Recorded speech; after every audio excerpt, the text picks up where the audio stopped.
Hello నమస్తే సలాం వాలేకుమ్ మీ అందరికీ Everest masala వారవ వంటలు powered by natural refined sunflower ఆయిల్కి స్వాగతం సుస్వాగతం. మనం ఎన్నో రకాల వంటలు చేస్తూ ఉంటాం, కానీ అప్పుడప్పుడు విదేశీ వంటలు కూడా ట్రై చేస్తే బాగుంటుంది. అయితే ఈరోజు నేను చేసి చూపించే దాంట్లో కొంచెం చిల్లీ సాసు, కొంచెం టమాటో కెచప్, సోయా సాసు ఇవన్నీ మన కిరాణా కొట్టులోకి వెళ్ళినా కానీ ఎక్కడైనా ఊర్లలో కూడా ఇవి దొరుకుతున్నాయి. కాబట్టి మనం చేసుకోవడం చాలా ఈజీ.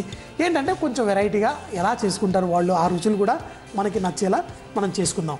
ముందుగా ఈరోజు ఒక టెక్నిక్ కూడా నేర్చుకుందాం. అంటే మనం బ్యాటర్లో ముంచి మనం ఫ్రై చేసుకుంటాం. అలా బ్యాటర్లో ముంచకుండా ఒట్టి పిండి దొర్లించి కూడా వాళ్ళు కూరగాయలు కొంచెం ఫ్రై చేసుకుంటారు. అయితే నీళ్ళల్లో ఇప్పుడు మన కూరగాయలు ఇవి ఉన్నాయి, వీటిలో మనం తీసేసి ఒక పిండిలో దొల్లి అది నూనెలో ఫ్రై చేసుకుందాం. సో దాని తర్వాత మనం సాస్ ఎట్లా చేయాలో చూద్దాం.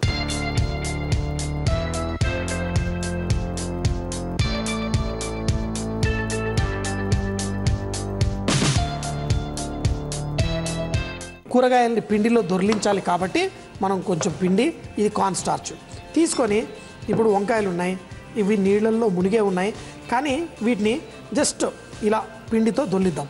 అంటే బ్యాటర్ లాగా చేయాల్సిన అవసరం ఏం లేదు, ఇలా ఈ పిండిలో దొర్లించేసి ఫ్రై చేసేసుకుందాం. అయితే కార్న్ ఫ్లవర్ ఏంటి అంటే, ఒకవేళ పిండి ఎక్స్ట్రా ఉన్నా కానీ అది కిందకి వెళ్ళి సెటిల్ అయిపోతుంది, మళ్ళీ మనం నూనెను ఉడగట్టేసుకుంటే మళ్ళీ వాడుకోవచ్చు. ఇప్పుడు చూడండి, ఇలా చేసుకున్న ఈ వంకాయ ముక్కల్ని మనం నూనెలో వేసి ఫ్రై చేసేసుకుందాం. అలాగే ఈ వంకాయ ముక్కలే కాదు, తర్వాత మనం మష్రూము అవి కూడా ఫ్రై చేసుకుందాం. నీళ్ళల్లో వేసిన మష్రూము అలాగే క్యాప్సికమ్ అన్ని కూడా మనం ఈ పిండిలో దొర్లించేద్దాం. దీంతో ఒక మంచి టెక్స్చర్ వస్తుంది, ఈరోజు చేసుకునే డిష్కి చాలా మంచిగా ఉంటుంది. ఈ వంకాయలు కూడా మనం ఫ్రై చేసుకొని తీసి పక్కన పెట్టేసుకుందాం. అయితే ఏమవుతుంది చూడండి, మనం ఒట్టి పిండిలో దొర్లించాం, కానీ బయట కొంచెం అంత లైట్గా క్రిస్పీ కోటింగ్ వచ్చేసి ఇది వంకాయ రెడీ. ఇవి సాఫ్ట్ వంకాయలు. కొద్దిసేపు అయిన తర్వాత మీరు దీన్ని ఇలా ఒత్తారనుకోండి, ఒక్కటి అంటే బయట క్రిస్పీగా ఉంది, కానీ ఒత్తి చూస్తాను చూడండి ఎంత సాఫ్ట్గా లోపల ఉందో. ఇదే విధంగా ఈ మష్రూము వీటిని కూడా, అంటే ఇవన్నీ కొంచెం పిండిలో దొర్లించేసి మళ్ళీ ఈ పిండి ఎక్కువ లేకుండా వేసుకోవడం బాగుంటుంది. మష్రూము ఈ క్యాప్సికాన్ని కూడా ఇలా నూనెలో ఫ్రై చేసుకుందాం. అయితే ఈ కార్న్ఫ్లవర్లో ఉన్న గొప్పతనం ఏంటంటే నూనె పాడు కాదు. యాక్చువల్గా నూనెని మనం ఏదన్నా నూనె నల్లగా ఉంటే దాంట్లో కార్న్ఫ్లవర్ని కొంచెం నీళ్ళల్లో వేసేసి పోసి చేస్తే ఆ నల్లగా ఉన్నదాన్ని అంతా పీల్చేసుకొని మనకి నూనె ఫ్రెష్ అవుతుంది. సో ఈ క్యాప్సికమ్ ఇది కూడా మనం ఎక్కువసేపు కాదు, ఎందుకంటే దీనికోసం ఒక సాస్ తయారు చేయబోతున్నాం. సాస్ కూడా భలేగా ఉంటుంది, టేస్టీగా ఉంటుంది. ఈ మష్రూమ్ ముక్కల్ని కూడా ఎక్కువసేపు ఫ్రై చేయకూడదు. ఇవన్నీ ఏంటంటే మష్రూమ్, ఈ వంకాయ లోపల మాయిశ్చర్ కంటెంట్ ఎక్కువ ఉంటుంది, అంటే దాంట్లో తేమ ఎక్కువ ఉంటుంది. ఫ్రై చేసి తీసిన తర్వాత కూడా కొంచెం సాఫ్ట్గా లోపల కుక్ అవుతూనే ఉంటుంది. సో ఇలా తీసేసి ఒక పేపర్ టవల్ మీద పెట్టేసుకుందాం. ఇప్పుడు నూనెతో పని అయిపోయింది. చూడండి, ఈ నూనెను మళ్ళీ ఉడగొట్టేసుకుంటే మీకు మంచిగా బ్యూటిఫుల్గా ఉంటుంది, మళ్ళీ వాడుకోవచ్చు.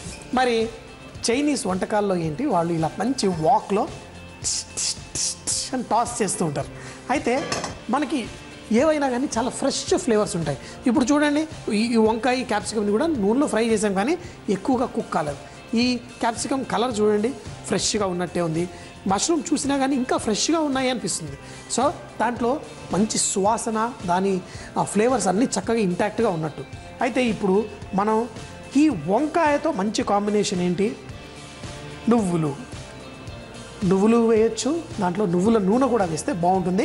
అయితే ఈ చైనీస్ మనం ఈరోజు చేసే వంటకంలో నువ్వుల నూనె వేసుకున్నాం.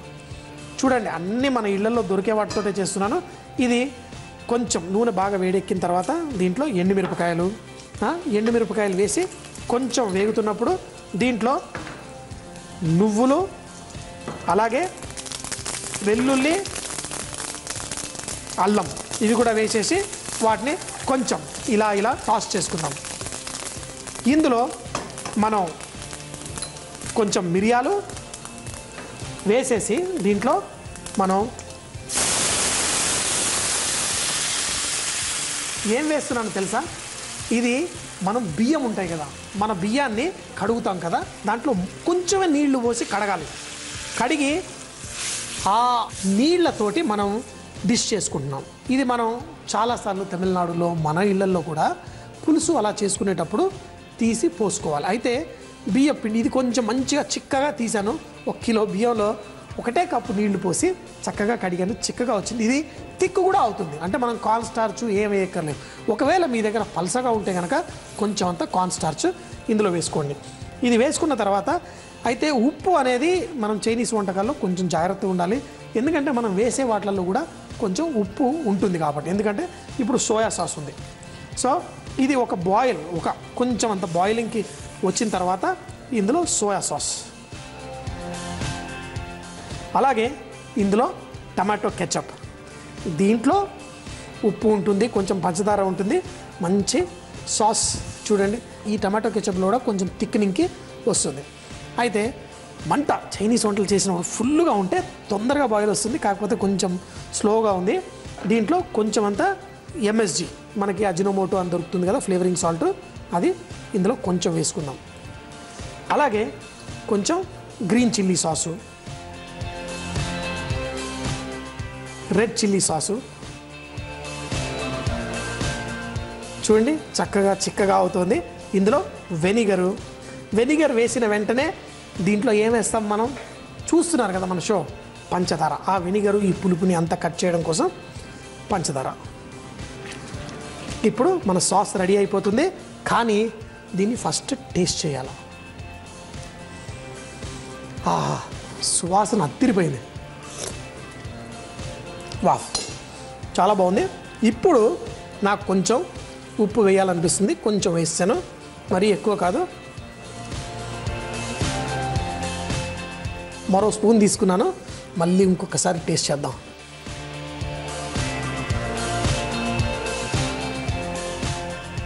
ఇందులో ఇంకా కొంచెం పంచదార వేసుకుంటాను. మరి సాస్ అయితే రెడీ అయిపోయింది.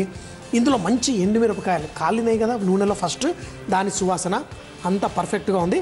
ఇప్పుడు మనం ముందుగా ఫ్రై చేసుకున్న ఈ వంకాయ, మష్రూము ఇవి ఇందులో వేసేసుకుందాం. వేసేసి దీన్ని, ఎందుకంటే వంకాయలు చక్కగా కుక్ అయిపోయినాయి, ఇందులో ఓన్లీ టేస్ట్ కోసం, అంటే ఇందులో మంచి ఈ జ్యూస్ను అబ్జర్వ్ చేసుకోవడం కోసం ఇందులో వేసాను. ఈ వంకాయలు వేసిన తర్వాత లాస్ట్లో 1 నిమిషం దీంట్లో కుక్ అయిన తర్వాత దీనిపైన ఉల్లి పరకలు వేసేసి దీన్నే కనుక మనం అన్నంతో పాటు వడ్డించుకుంటే భలేగా ఉంటుంది. చూడండి ఎంతో సాస్ ఉంది, అది కూడా టేస్టీ సాస్. చైనీస్ వంటలు చేసినప్పుడు ఒక 3, 4, 10 సార్లు టేస్ట్ చెక్ చేస్తూనే ఉంటాను, ఎందుకంటే పర్ఫెక్ట్గా ఉండడం కోసం. చాలా బాగుంది.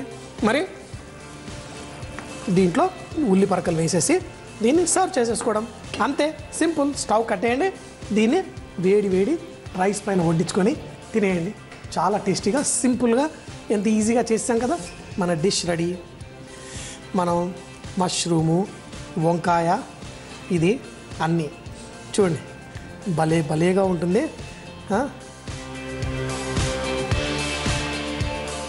నిజంగా అన్నీ ఇందులో మనకి వంకాయ నువ్వుల కాంబినేషన్ మన అందరికీ తెలుసు. మనం బగారా బైగన్ చేసుకున్నా, నువ్వుల పొడి వంకాయ చేసుకున్నా దాని రుచి బాగుంటుంది. ఇందులో చక్కటి నువ్వుల నూనె, అలాగే నువ్వులు కూడా వేసాం. ఇప్పుడు దీన్ని తిన్నాం. మరి చాలా వేడిగా ఉంది, కానీ ఏంటి ఇంకోటి చూసారు కదా, ఆ బియ్యం నీళ్లతోటే థిక్గా చేసాము, ఎంతో రుచిగా వచ్చింది. చాలా వేడిగా ఉంది.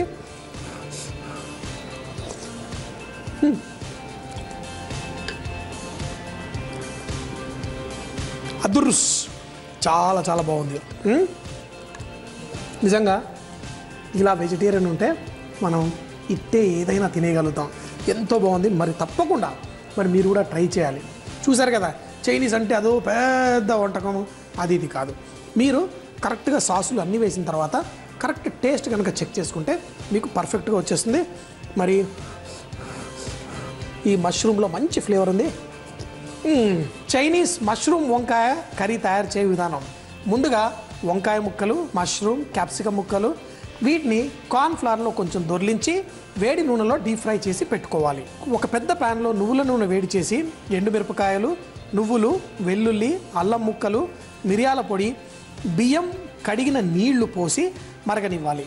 దాని తర్వాత అందులో soya sauce, tomato ketchup, Ajinomoto, green chilli sauce, red chilli sauce, vinegar, పంచదార, కొంచెం ఉప్పు వేసి కొద్దిసేపు మరిగిన తర్వాత ముందుగా ఫ్రై చేసి పెట్టుకున్న వంకాయ, మష్రూమ్ వేసి 1 నిమిషం పాటు ఉడికినవ్వాలి. చివరిగా ఉల్లికాడలు వేసి వేడివేడిగా సర్వ్ చేసుకుంటే చాలా బాగుంటుంది. ఈరోజు భలే బ్రేక్ఫాస్ట్లో మంచి బ్రేక్ఫాస్ట్ మీ అందరి కోసం.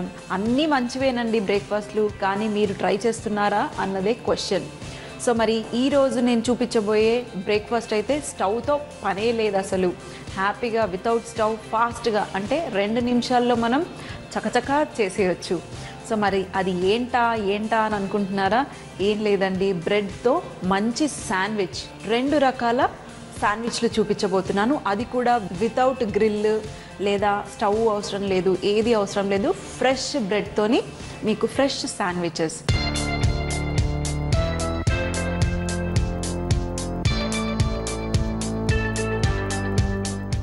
సో ముందుగా నేను యాపిల్తోని శాండ్విచ్ చేయబోతున్నాను. ఈ యాపిల్ చూడండి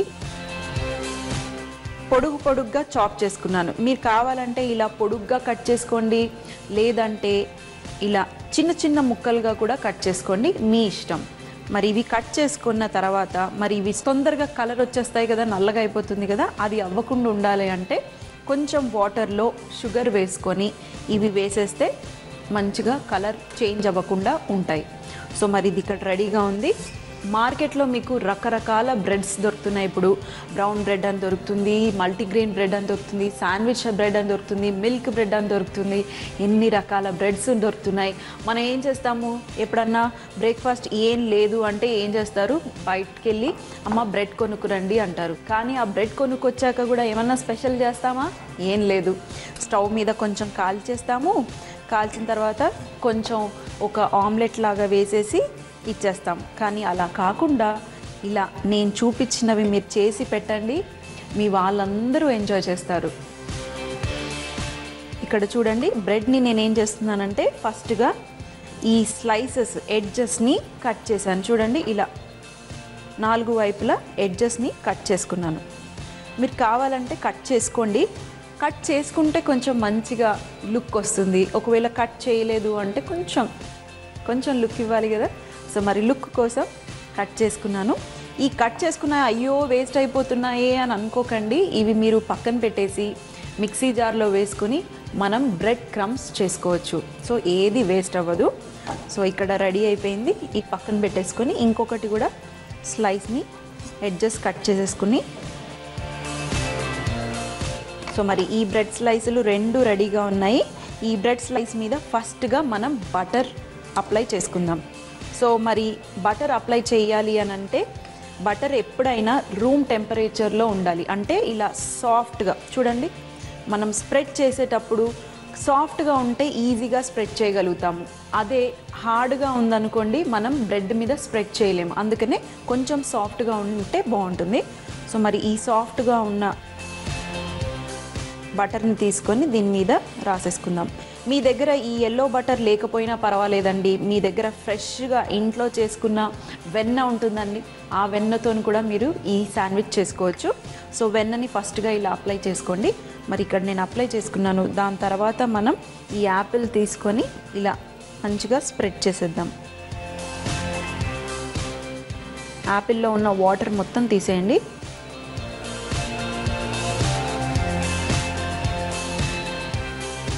సో చక్కగా యాపిల్ ఇలా స్ప్రెడ్ చేసుకున్నాను. మీరు కావాలంటే చెప్పాను కదా, చిన్న ముక్కలుగా కూడా మీరు కట్ చేసుకోవచ్చు. మరి ఇప్పుడు ఇక్కడ పెట్టిన తర్వాత మనం దీని మీద పిల్లలకి చీజ్ అంటే చాలా ఇష్టం. సో మరి చీజ్ మీ దగ్గర ఉంటే మీరు చీజ్ వాడుకోండి, లేకపోతే ఇలాగే కొంచెం ఇంకొక స్లైస్కి బటర్ వేసేసి మూసేసి ఇచ్చినా పర్వాలేదు. కానీ చీజ్ వేస్తే కొంచెం మంచి టేస్ట్ వస్తుంది. చీజ్ దీని మీద గ్రేట్ చేసేద్దాం. మరి చీజ్ని కూడా చూడండి ఇలా చక్కగా స్ప్రెడ్ చేసుకున్నాను. మీరు ఇలా దీని మీద డైరెక్ట్గా స్ప్రెడ్ చేయలేరు అంటే కొంచెం చిన్న బౌల్లో మీరు గ్రేట్ చేసుకొని దాని తర్వాత ఇలా పరుచుకోండి. లాస్ట్లో యాపిల్కి జాజికాయ మంచి కాంబినేషన్. సో కొంచెం అంత జాజికాయ మీ దగ్గర ఉంటే తీసుకొని ఇలా దీని మీద ఇలా గ్రేట్ చేసేస్తే మరి రెడీ ఉంది. ఇంకొక బ్రెడ్ స్లైస్కి కాస్త బటర్ పెట్టేసుకుని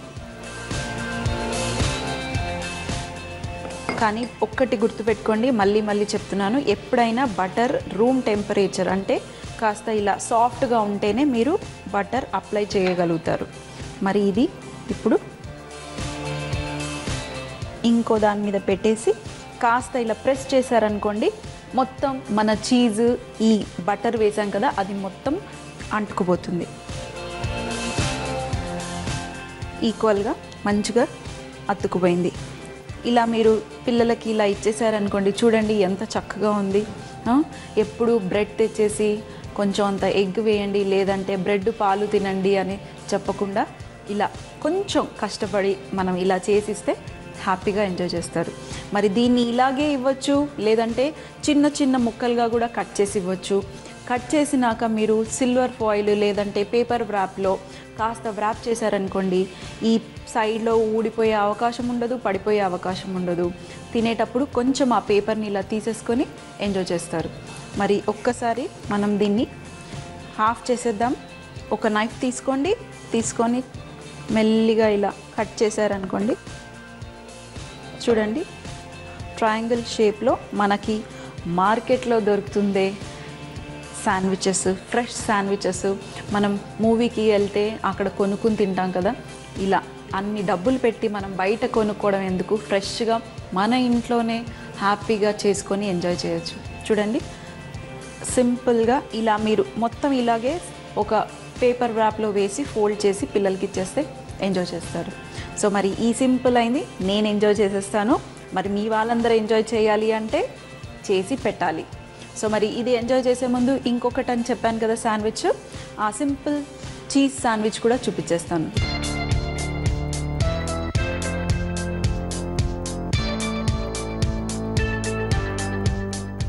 సో మరి యాపిల్ చీజ్ శాండ్విచ్ అయితే రెడీ అయిపోయింది. మరి సింపుల్గా ఫాస్ట్గా అయ్యేది ఇంకొక శాండ్విచ్ మీకోసం. మరి ఇంకో శాండ్విచ్ కోసం నేను మల్టీగ్రెయిన్ బ్రెడ్ తీసుకొచ్చాను. సో ఈ మల్టీగ్రెయిన్ బ్రెడ్ని కూడా మనం ఫస్ట్ ఎడ్జెస్ కట్ చేసేద్దాం. కట్ చేసి పక్కన పెట్టేసుకుందాం. ఈ బ్రెడ్ని మనం సో ఇవి రెడీ ఉన్నాయి. మరి దీని మీద ఫస్ట్ ముందుగా మనం కాస్త బటర్ అప్లై చేద్దాం. మీరు బటర్ పెట్టుకోవాలి అంటే పెట్టుకోండి, లేదంటే డైరెక్ట్గా కూడా మీరు చేసుకోవచ్చు. ఇంకాస్త బటర్ ఇంకో స్లైస్కి. మరి ఇలాగే ఇవ్వచ్చు, లేదంటే ఇంకొంచెం రిచ్నెస్ అంటే పిల్లలకి చీజ్ అంటే చాలా ఇష్టం కదా, మరి చీజ్ స్లైసెస్ కూడా మనకి మార్కెట్లో దొరుకుతున్నాయి కదా, నాకు తెలుసు మీ అందరి దగ్గర ఉండుంటాయి చీజ్ స్లైస్. సో ఇలా చీజ్ స్లైస్ మీరు మార్కెట్లో తీసుకొచ్చుకొని ఫ్రిడ్జ్లో పెట్టుకుంటే ఎప్పుడన్నా పిల్లలకి కావాలి చీజ్ శాండ్విచ్ చేసి ఇవ్వాలి అన్నప్పుడు మీరు ఇలాంటివి వాడుకోవచ్చు. ఇందులో మీకు రకరకాలుగా దొరుకుతున్నాయి, ఫ్లేవర్స్ ఉన్న చీజులు దొరుకుతున్నాయి, లేదంటే ప్లెయిన్ చీజ్ కూడా దొరుకుతుంది. మీకు ఇష్టం ఉన్న పిల్లలకి ఏది ఇష్టం ఉంటుందో మీరు అలాంటి చీజ్ తీసుకొచ్చి వాళ్ళకి చేయొచ్చు. సో ఈ చీజ్ స్లైస్ని మనం ఏం చేయట్లేదు, డైరెక్ట్గా బ్రెడ్ మీద వేసేసి మరి ఇంకో బ్రెడ్ స్లైస్ కూడా దీని మీద పెట్టేసి సింపుల్గా ఒక చీజ్ స్లైస్, కొంచెం బటరు, ఫ్రెష్ బ్రెడ్, ఈ దానికి ఎన్నో రూపాయలు పెట్టి కొనుక్కుని తినేదాన్ని. కానీ చూస్తే ఎంత సింపుల్ చూడండి. ఇది కావాలంటే మీరు జస్ట్ ఒక నిమిషం పాటు ఒక పెనం మీద అటు ఇటు వైపు మీరు కొంచెం వేడి చేసుకున్నారనుకోండి, ఈ చీజ్ కాస్త కరుగుతుంది. లేదంటే ఇలాగే ఫ్రెష్గా కాసేపు పెట్టారనుకోండి అదే కరిగిపోతుంది, దానికి ఈ బ్రెడ్కి అతుకుపోతుంది. సో మరి ఇది కూడా మనం హాఫ్ చేసేసుకుందాం. చూడండి fresh cheese slice sandwich ready అయిపోయింది. ఎంత సింపుల్గా. బ్రెడ్ ఆమ్లెట్ వేయకుండా అప్పుడప్పుడు ఇలా ట్రై చేస్తూ ఉండండి. సో మరి ఇది నేను ఎంజాయ్ చేసేస్తాను, మరి మీ వాళ్ళు కూడా ఎంజాయ్ చేయాలి అంటే వెంటనే ఇది చేసేయండి. యాపిల్ చీజ్ శాండ్విచ్ తయారు చేయు విధానం. ముందుగా బ్రౌన్ బ్రెడ్ తీసుకొని చివర్లను కట్ చేసి పెట్టుకోవాలి. బ్రెడ్ పై బటర్ అప్లై చేసుకొని ఆ తరువాత సన్నగా కట్ చేసి పెట్టుకున్న యాపిల్ ముక్కలను స్ప్రెడ్ చేసి తర్వాత చీజ్ని గ్రేట్ చేసుకొని కొంచెం జాజికాయను కూడా గ్రేట్ చేసుకొని ఇంకొక స్లైస్ పైన కాస్త బటర్ అప్లై చేసుకొని క్లోజ్ చేసుకొని ఇలాగే సర్వ్ చేసుకుంటే చాలా బాగుంటుంది. మరి plain cheese sandwich multigrain bread తీసుకొని చివర్లను కట్ చేసుకొని దానిపై బటర్ అప్లై చేసి చీజ్ స్లైస్ని పెట్టుకొని ట్రయాంగిల్గా కట్ చేసుకొని సర్వ్ చేసుకుంటే చాలా బాగుంటుంది. ప్రతి ఇంట్లో అద్భుతమైన వంటలు ఉండే ఉంటాయి. మరి అవి మాతో పంచుకుంటేనే కదా అందరూ ఎంజాయ్ చేయగలుగుతారు. మీ ఫేవరెట్ రెసిపీస్ మాకు రాసి పంపించి XXX డిటర్జెంట్ సోప్ తరఫున ఒక మంచి బహుమతి గెలుచుకోగలరు. మా చిరునామా MIG 1540 BHEL హైదరాబాద్ 502032. రేపు ఇదే టైంకి మళ్ళీ కలుద్దాం. అప్పటిదాకా సీ యూ, బాయ్ బాయ్, ఖుదాఫిజ్.